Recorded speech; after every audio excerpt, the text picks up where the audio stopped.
Feminism has been around for a long time and has been categorized into three waves. The first wave took place in the late 1800s and early 1900s. The primary goal of the wave was women's suffrage and to open up opportunities for women. The first women's rights convention was called Seneca Falls Convention and took place in 1848 over a span of 2 days. The convention was advertised as a convention to discuss social, civil, and religious conditions and rights of women. There were almost 200 women attendees the first day when only women were allowed, and the second day when men and women were allowed, 40 men came, including Frederick Douglass, a famous African-American abolitionist. During the meeting, there were many goals the group wanted to accomplish, one of which was the right to vote. This marked the beginning of the women's suffrage movement in America. On August 18, 1920, the 19th Amendment was ratified and granted women the right to vote. The second wave began in the 1960s and ran into the 1990s. This wave was very radical. It was in the midst of many other protests such as anti-war groups, civil rights movements, and many other minority groups.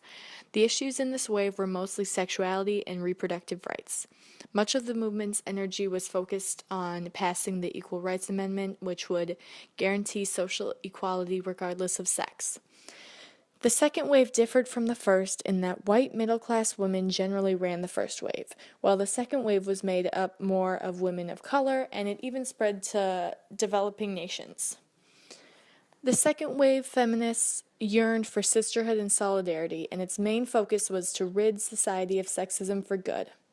Also during this wave, the term ecofeminism was created, showing that women were advocates for the environment as well.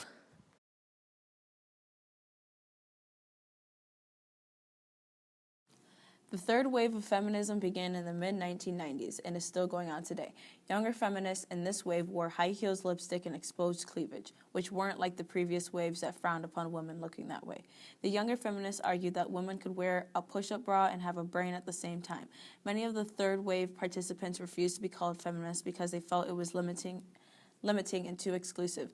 The third wavers tried to broaden the term feminist because young feminists felt misrepresented by the term feminist, older generation, and mainstream media. Today, feminist goals have been the right to their own body, abolishing gender roles and stereotypes, and equal pay. This video is talking about feminism in the United States, but that doesn't mean that feminism wasn't a movement in other countries as well. One of the main issues of feminism today is the division of domestic labor. 8 out of 10 women say they do more housework than their male partner, and since women are paid less than men, it is often their careers that suffer and are put on hold for children. The fixes to these issues are better paternity leave so fathers can spend time bonding with their newborns, subsidized childcare so mothers can still have a career and not have childcare costs force them to become a stay-at-home mom, and lastly, equal pay for men and women for obvious reasons. The downside to all these fixes is that it will cost companies and businesses a lot of money. Another main issue of feminism today is the media. The media portrays women as sexual objects and not as actual people. Most, if not all, magazine covers are flawless, photoshopped, and essentially fake women that give other women an unrealistic idea of what beauty looks like. Because of this, about 70% of girls under the age of 7 say they want to be thinner. Some ways to help fix this issue is to make photoshopped photos clearly state that they are photoshopped and have campaigns against body shaming and sexism. A possible negative to the first fix is that maybe people won't buy photoshopped pictures if they know clearly that it's photoshopped, and magazine sales may go down because of it. The last main issue in feminism we are going to talk about is the gender wage gap.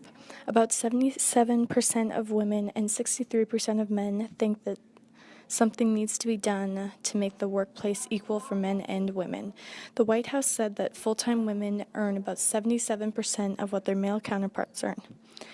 Younger women have been shown to have a smaller wage gap, earning 93% of what men earn, and even though the wage gap is narrowing, there's still work to do in continuing the narrowing of the age gap and ending workplace discrimination based on gender.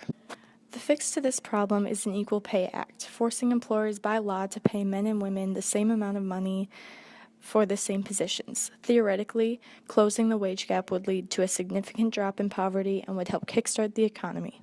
A possible negative to this fix is that they don't know exactly what will happen to the poverty and economy.